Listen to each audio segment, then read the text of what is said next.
Good evening, this is James Smith, the creator of BioMemorize. I'd like to share some equations with nursing students because I have found that this equation can help students in the nursing programs in pathophysiology, pharmacology, or critical care.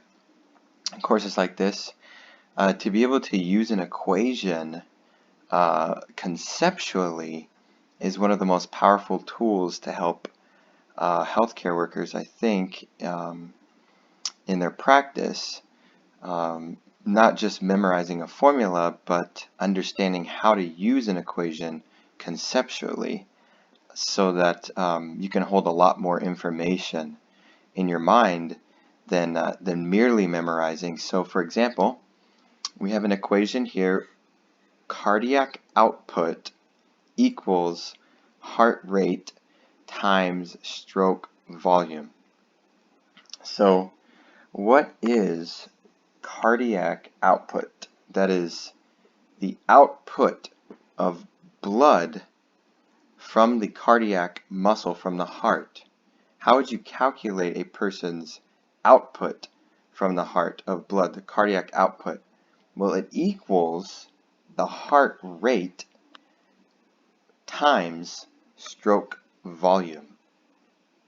So the heart rate, the amount of times the heart beats per minute, times the amount of volume of blood that is pumped from the heart per beat. So maybe they would say the average is 5 liters per minute, something like that. Maybe if you had 70 milliliters pumped out per stroke, 70 beats per minute, 4.9 liters per minute. Well, if we know that cardiac output equals heart rate times stroke volume, then this is an equation.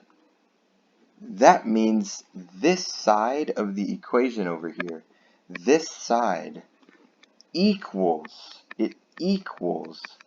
this side. Both of these factors multiplied together, it equals this cardiac output. That means if I increase stroke volume, I increase the amount of volume of blood that is pumped out per stroke of the heart, per beat, that must mean that my cardiac output is going to go up, because this is an equation. They equal each other. So let's say I'm not talking about stroke volume anymore. I'm talking about the heart rate. Based on this equation, if I know I'm increasing my heart rate, if I increase heart rate, this stroke volume stays the same, but I increase the heart rate. That must mean that I increase cardiac output on this side of the equation because they equal each other. So an equation is powerful because what happens on one side of the equation automatically affects what happens on the other side because it is an equation.